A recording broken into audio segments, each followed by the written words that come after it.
안녕하십니까. 오늘 기자회견 사회를 맡은 보금언론인의 이정백 운영위원입니다. 이란 전쟁이 발발한 지 오늘로 60일째를 맞이했습니다. 오늘 보금언론인회와 한국교회 언론인은 지난 2월 28일부터 4월 12일까지 44일간 한국 주요 언론 101개사가 생산한 전체 요약 발표하겠습니다.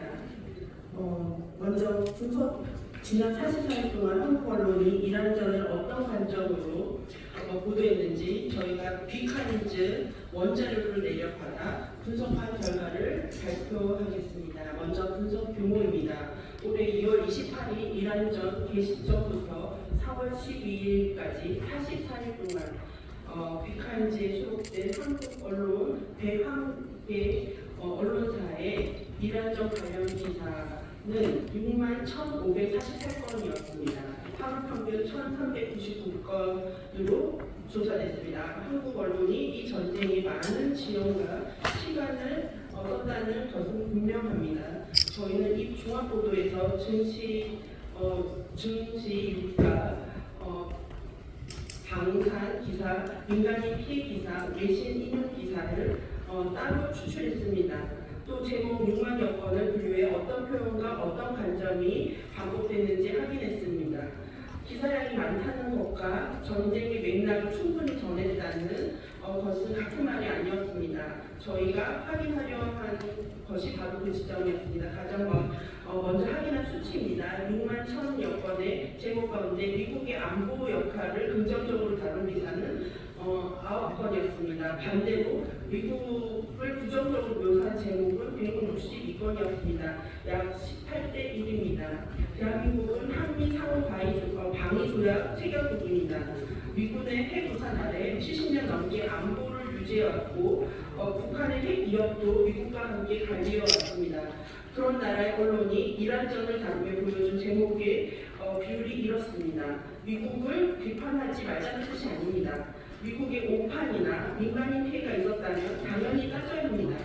그러나 비판과 조롱은 다릅니다. 비판은 사실과 맥락을 함께 봅니다. 조롱은 감정부터 앞세웁니다.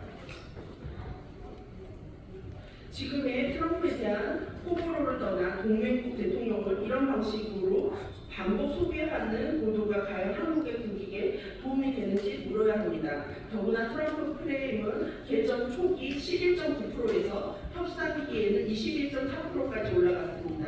전쟁이 길어질수록 이란 정권에 대한 설명보다 트럼프 개인에 대한 제목이 더 커진 것입니다. 이란 정권에 대한 보도도 살펴봤습니다. 이란은 단순한 분쟁 당사국이 아닙니다. 유엔 인권 진상조사단이 중대한 인권 침해를 지적한 체제입니다. IAEA가 핵 검증 문제를 제기한 체제입니다. 기독교 개종자와 가정교회가 박해를 받고 여성의 일상까지 국가가 통제하는 신정 독재 체제입니다.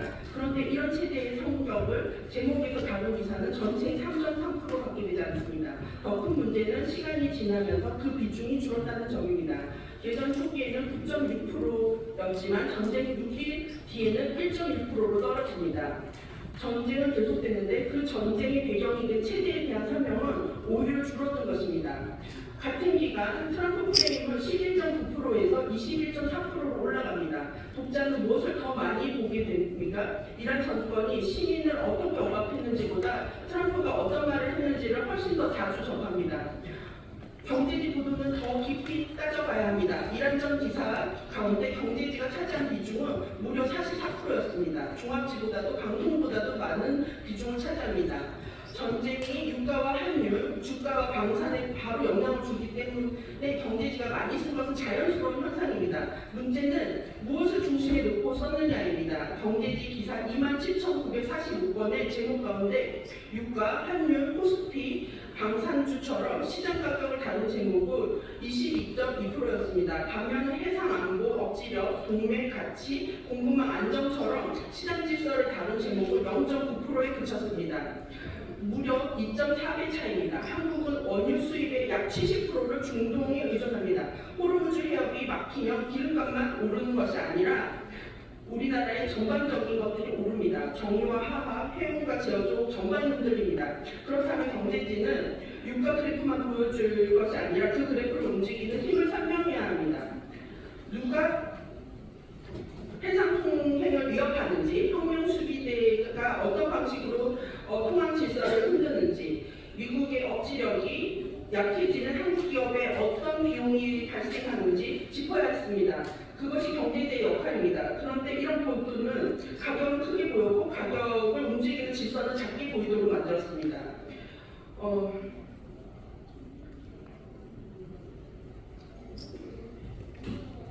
비용도 중요한 대목입니다. 한국 언론은 이런 점을 보도하면서 언론 보도 비중에 대해서 로이터, 뉴욕타임즈, CNN, AP를 많이 인용했습니다.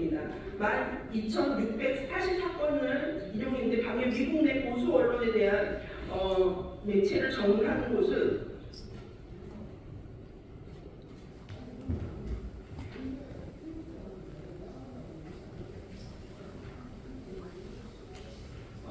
전체의 17.3%밖에 되지 않았습니다. 그 중에는 타코, 오락가락, 멍청이, 미친놈 같은 미국 내 정파적 표현을 그대로 옮긴 제목도 있었습니다. 트럼프에 대한 호불호를 떠나 동맹국 대통령은 이런 방식으로 반복 소비하는 보도가 과연 한국에 도움이 되는지 물어야 합니다. 더구나 트럼프 프레임은 개전 초기 11.9%에서 협상가에는 11.4%까지 올라갔습니다. 전쟁이 깊어질수록 정권에 대한 설명보다 트럼프의 개인에 대한 제목이 더 커진 겁니다.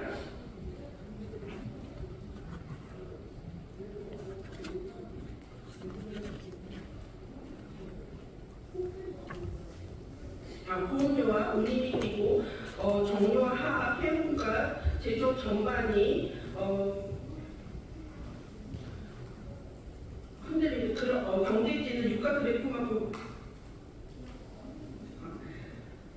외신 인물도 중요한 대목입니다. 한국 언론은 이런저런 보도하면서 로이터, 뉴욕타임즈, CNN, AP를 많이 인용했습니다. 로이터 언급만 2,684건이었습니다. 반면 미국 내 보수 안보 시각을 전하는 매체와 관점은 상대적으로 적게 반영됐습니다. 폭스뉴스를 많이 인용해야 한다는 말이 아닙니다. 문제는 미국 안에서도 이란 핵기업, 동맹 비용, 억지력, 정권 교체 가능성을 둘러싸고 치열한 논쟁이 벌어지고 있었는데 한국 독자는 그 논쟁이 충분히 보지 못했다는 점입니다. 한국 언론이 주로 가져온 것은 미국 내 반트럼프 정서와 리버럴 매체의 해석이었습니다. 반대로 미국 보수 진영이 이런 정권을 어떤 위협으로 보는지, 동맹과 억지력을 왜 강조하는지 훨씬 적게 소개됐습니다. 국제 보도에서 외신 인용은 단순 번역이 아닙니다. 어떤 시각을 한국 독자에게 보여줄지 선택하는 편집 행위입니다. 기독교 박해 보도도 빼놓을 수 없습니다. 이란에서는 지금도 기독교인이 구금되고 있습니다. 가정교회 예배를 이유로 체포되고 개종을 이유로 중형과 사형 위협을 받는 사례가 국제인권보고서에서 반복적으로 등장합니다. 그런데 6만 천여 건의 이란적 보도 가운데 기독교 박해를 제목에 올린 기사는 27건, 0.04%밖에 되지 않습니다. 기독교 언론을 대표하는 국민일보도 이란적 관련 기사를 1083건 보도했지만 그 가운데 기독교 관련 제목은 6건뿐이었습니다. 반면 트럼프가 제목에 들어간 기사는 243건이었습니다. 이 수치는 일반 언론만의 문제가 아닙니다. 기독교 언론도 이란 정권 아래에 있는 기독교인과 종교 자유 문제를 충분히 전했는지 스스로 돌아봐야 합니다. 미국 안보 역할보다는 긍정 9건, 부정 162건, 약 18대 1이었습니다. 이란 최대 보도는 개전 초기 9.6%에서 전쟁 6일 뒤 1.2%로 줄어들었습니다. 경제지는 시장 가격을 시장 질서보다 24배 많이 다뤘습니다. 기독교 박해 보도는 6만여 건 가운데 27건에 그쳤습니다. 동맹은 조명만으로는 유지되지 않는다는 것입니다. 국민이 동맹의 의미를 이해하고 지지할 때 작동합니다. 국민이 매일 접하는 제목이 한쪽으로 기우면 동맹에 대한 인식도 흔들립니다. 그 흔들림은 결국 우리의 안보와 경제로 돌아옵니다. 보공 언론인에는 세 가지를 요청드립니다. 첫째, 민간인 피해를 보도하되 그 피해가 누구 전쟁의 배경과 최대의 성공도 함께 전해달라는 것입니다. 둘째, 경제지는 가격 너머의 질서를 읽어달라는 것입니다. 유가와 주가뿐만 아니라 그 숫자로 움직이는 해상 안보와 동맹, 억지력과 공급망을 설명해 주시길 부탁드립니다. 셋째, 외신을 인용할 때 미국 안에서 벌어지는 논쟁의 여러 흐름을 함께 담아주시길 부탁드립니다. 한국 시각은 한국 독자의 판단을 왼쪽으로 기울일 수밖에 없도록 만듭니다. 이상입니다. 감사합니다. 네, 첫 번째 패널로 전 KBS 보도본부장이 역임하신 보건언론인의 김인영 회장께서 미디어 언론 그리고 안보 관점에서 구매해 주시겠습니다. 네, 앞에서 상세히 설명을 드리셨지만 저는 이제 한미 관계 안보와 관련해서 잠깐 더 거치는 말씀을 드리겠습니다. 현 정부 들어서 이 한미 관계가 좀 불편한 거 아니냐 이렇게 생각하는 분들이 참 많을 수밖에 없는 그런 상황들이 좀 있었죠. 각 부분에 이제 코멘트 원고에 6가지 사례를 들어놨지만 이런 6가지 사례 외에도 최근에도 이제 그 북한 관련 정보를 공개하는 통일부에서 공개하는 데 대해서 미국과 비판하는 이런 논평이 있고 그렇게 돼 있는데 이번 이란 전쟁이 이란 전쟁 모두를 좀 분석해 봤더니 굉장히 우리 언론의 전체적인 편향성이 드러납니다. 이 전쟁의 당사자는 이란과 이스라엘 그리고 미국이지만 사실 이 전쟁의 맥락을 보면 세계가 이렇게 블록화돼 있고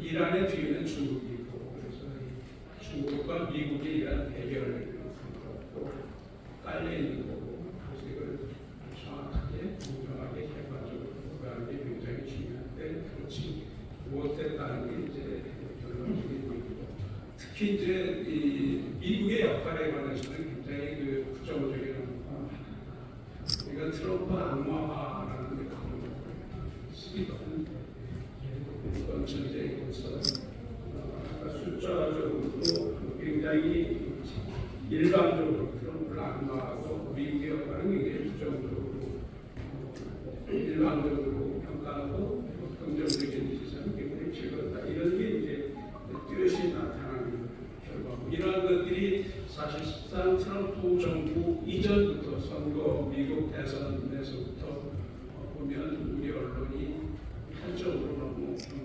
해리스가 압도적으로 우세하는 걸로 처음에 얘기를 하다가 갈수록 겨우 근소한 차이로 나중에는 근소한 차이로 해리스가 이긴다고 했는데 결과는 트럼프가 앞서였죠. 이러한 것들은 언론을 통해서 세계를 볼 수밖에 없는 보통 사람의 입장에서 보면 굉장히 오도하는 게 아닙니다. 이러한 전쟁 보도는 결과적으로 이러한 것들을 우리가 제일 확인한 거여서 이러한 것들이 그렇지 않아도 친중 관계를 우려하고 또 이렇게 안보 한미 관계가 불편한 걸 우려하는 이런 입장에서 우리 한국을 이번 보도를 계기해서 다시 한번 살펴봐야 될 거 아니냐. 물론 이런 이 보도가 어떤 객관성을 뚜렷하게 나타내고 있으면 모르는데 그전에는 이 보도가 언론을 부티가 좌와 우로 나누면 좌와 우가 아니라 어떤 편차가 있었고 나름대로의 그 정체성이 반영된 문조들이 반영되는데 이번에는 획일적으로 거의 그런 차이를 볼 수 없이 한쪽으로 쏠렸다는 그런 것들이 우리의 분열의 현실 그리고 자유냐 억압이냐 이런 프레임을 봐서라도 보도가 너무 일방적으로 돼서 굉장히 오도되다. 그래서 깊이 반성해 봐야 되는 점을 언급하고 싶습니다. 그래서 이렇게 좌우 언론의 차이가 없이 획일성을 보이는 게 현 정부의 어떤 정체성을 너무 언론이 의식해서 반영된 게 아니냐 이런 우려도 할 수 있다. 이상입니다.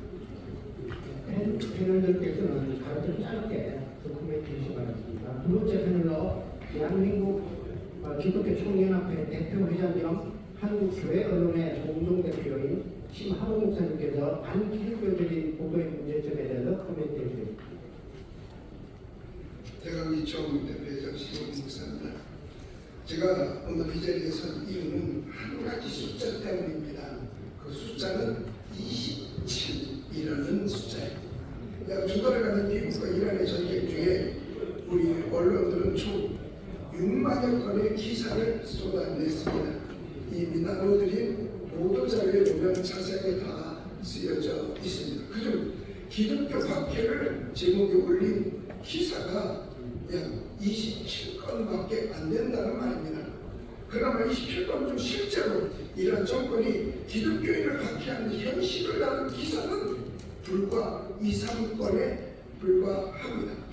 이란에서 차익을 외치다가 독재자에 의해 죽어간 4만 명의 이란 국민들의 인권은 어디가 있는지, 복음을 전하다가 감옥에 간 형제자매들의 그 얼마나 그들의 안타까운 모습을 우리는 생각해 보았는지, 우리가 지금 주목해야 할 사람은 테헤란 지하교회에서 예배를 드릴 성도들입니다. 또 하나의 중요한 사실은 이란 정권의 종교 박해는 단지 인권 문제가 아니라 체제의 본질을 드러내는 지표입니다. 종교의 자유가 없는 곳에는 양심의 자유도 표현의 자유도 사실은 없습니다. 한국 언론이 이 체제의 본질을 0.04%밖에 다루지 않았다며 실제 내용을 접하지 않은 독자들은 이란 정권이 왜 위협적인지를 이해할 방법이 없습니다. 지금 이란에서는 진정 자유를 누리고 있는가? 그럼에도 불구하고 한국 언론들은 이란 전쟁에서 이란 국민의 자유를 갈망하는 이러한 내용을 외면하고 있으며 그 땅의 기독교인들이 애타게 기다리고 있는 종교 자유에 대한 갈망을 외면하고 있는 것입니다. 저는 이것에 대해서 지적하고 싶어서 이 자리에 섰습니다. 이상입니다.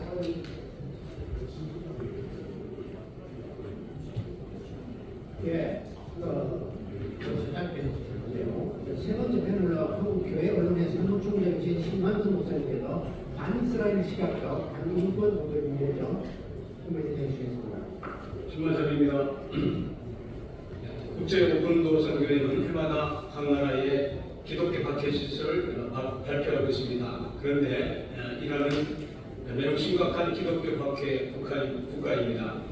해마다의 기록을 살펴보시면 2016년부터 2026년까지 11년 동안의 기독교 박해 지수를 살펴보아도 이란은 기독교 박해 강력 국가로서 늘 8위에서 10위를 차지하고 있음을 알 수가 있습니다.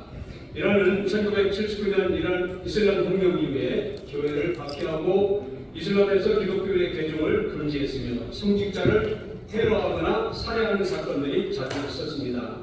종교의 자유는 가장 기본적인 인간의 자유이며 인권입니다. 따라서 이란에서의 이런 박해 행태는 이번 이란 전쟁을 보도하는 언론들에게는 관심 밖이었음이 유감입니다. 2월 28일부터 4월 10일까지 44일간의 61,548건의 보도에 보면 기독교 제목의 기사는 불과 27건이었고 앞에서 말씀드린 대로 0.04%에 불과했다. 기독교 언론을 자처하는 언론조차도 그런 사건을 다루지 않는 것은 매우 유감으로 생각합니다. 전쟁은 모든 것의 민낯을 드러냅니다. 그렇다면 전쟁을 슬라이드처럼 선정적으로 보여줄 것이 아니라 그 속에서 고통하는 사람들의 시름을 담아내야 마땅한 것입니다. 특히 영적, 정신적 억압으로 인한 빈곤은 매우 중요한 문제가 아닐 수가 없는 것입니다. 이란 국민 9,200만 명 가운데 수백만 명의 기독교를 비롯한 소수 종교인들이 존재하고 있습니다. 그러나 한국의 언론은 이것을 철저하게 일면했다고 볼 수밖에 없습니다. 기독교와 종교를 박해하는 나라치고 정상적인 국가가 있습니까? 종교의 자유가 보장되지 않는 나라에서 인권이 제대로 작동하고 있는 나라가 있느냐고 기자분들에게 묻고 싶습니다. 이상입니다. 네, 마지막 패널입니다. 월드뷰 발행인 김성 교수께서 경제와 산분할 관점에서 짧게 해주시겠습니다. 경제 관련 보도의 편향성에 대해서 지적하고자 합니다. 이란 전쟁은 국제 질서의 재편이라는 중차대한 함의를 갖고 있음에도 불구하고 우리 언론들이 쏟아낸 기사의 초점은 지나치게 지역적이고 수치에 매몰되어 있었던 것 같습니다. 우크라이나 전쟁에서 보듯이 전쟁이 발발하면 식량 공급이라든지 유럽의 가스 공급이라든지 이런 보도도 불가피합니다. 그러나 우크라이나 전쟁의 경우에 상당히 많은 전쟁의 원인과 거기에 대한 보도가 더 많았던 것이 사실입니다. 그런데 이번 이란 전쟁의 보도는 압도적으로 많은 44%가 경제 문제에 매몰되어 있었습니다. 거기다가 단순한 수치 보도에 머물렀다는 것은 더 큰 문제가 아닐 수 없습니다. 사실 전쟁의 본질과 이로 인한 경제 구조의 변화에 대한 분석이 필요한데 단지 그냥 시장의 공포를 알리는 데 주력한 점은 참 안타까운 측면이 많습니다. 미국의 경우 핵무기 보유를 금지하려고 하는 명확한 의도가 있었음에도 불구하고 이에 대한 보도는 별로 없었습니다. 북한의 핵은 왜 놔두고 이란만 가지고 붙느냐, 그러니까 이건 핑계다, 이런 식으로 치부해버리고 사실 구조적인 국제적 질서적인 그리고 대중 압박이라는 측면은 매우 무시된 것이 사실입니다. 게다가 전쟁의 인명 피해와 지정학적 위기를 K방산 생산기, 전쟁통에 싹트는 산업, 이와 같은 자극적인 제목으로 포장해서 투자 기회로 환원시켰습니다. 그리고 또 이스라엘에 대해서 지나치게 적대시했습니다. 이 경제지는 단순한 시황 중계판이 아닙니다.